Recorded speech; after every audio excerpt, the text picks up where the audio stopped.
12 भेदिए को वायदे किए देश में भेजा। उनमें से 10 ने कहा, हम वहां के लोगों को कभी भी हरा नहीं सकते। पर यहोशू और कालेब ने कहा, परमेश्वर की सहायता के साथ हम इसे कर सकते हैं। डरे हुए लोगों ने 10 भेदियों की बात पर विश्वास किया। परमेश्वर ने कहा, यहोशू और कालेब के साथ केवल तुम्हारी संतान ही वादा किए देश में प्रवेश करेगी। इस तरह उजाड़ में 40 साल के बाद अब ये समय था। यहोशू ने 2 भेदियों को यरीहो में भेजा। वो राहाब नाम की एक स्त्री से मिले, जिसने उन्हें छिपाया और दीवार से नीचे उतरने में सहायता की। उन्होंने उसे और उसके परिवार को बचाने का वायदा किया। इजरायलियों ने यरदन नदी पार की।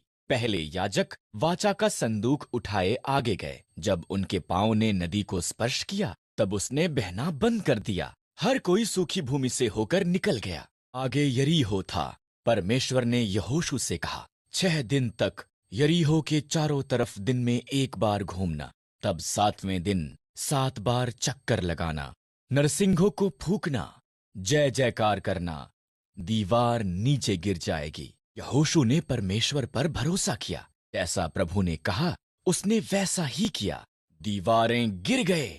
उन्होंने शहर को कब्जे में ले लिया। राहाब बच गई। परमेश्वर के लोगों ने वादा की हुई भूमि को कब्जे में लेना आरंभ किया। बार फिर परमेश्वर के लोगों ने उसकी आज्ञा उल्लंघना की। इस तरह परमेश्वर ने पलिश्तियों को 40 सालों तक उन पर राज्य करने दिया। तब उसने उन्हें आजाद कराने के लिए शिमशोन नाम के एक व्यक्ति को चुना। स्वर्गदूत ने शिमशोन की माता से वादा किया था कि वो पुत्र को जन्म देगी। शिमशोन को परमेश्वर के साथ 3 वादे करने होंगे। कभी भी मदिरा नहीं पीना, कभी भी मुर्दों को नहीं छूना, कभी भी अपने बालों को नहीं काटना। ईश्वर ने शिमशोन को बहुत शक्तिशाली बनाया। उसने एक सिंह को मार दिया और मधुमक्खियों ने उसकी लाश में शहद बनाया। शिमशोन ने परमेश्वर के साथ उसके वादों में से एक को तोड़ते हुए मरे हुए सिंह को छू लिया, यहां तक कि उसने शहद भी खाया। शोन को दलीला नामक एक स्त्री से प्रेम हो गया।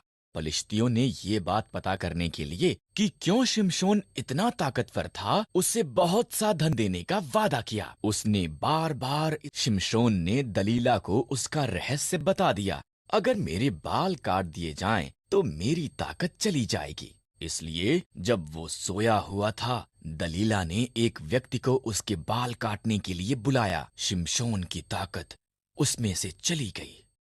आए उन्होंने आसानी से उसे पकड़ लिया। उन्होंने उसे अंधा कर दिया। तब उन्होंने उसे जेल में डाल दिया और भारी चक्की पीसने का काम दिया।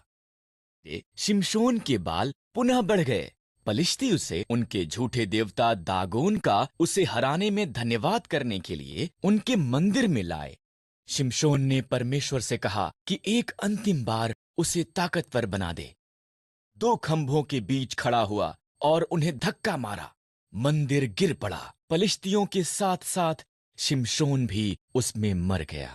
शिमशोन ने अपना वादा पूरा नहीं किया, पर परमेश्वर ने अपना वादा पूरा किया।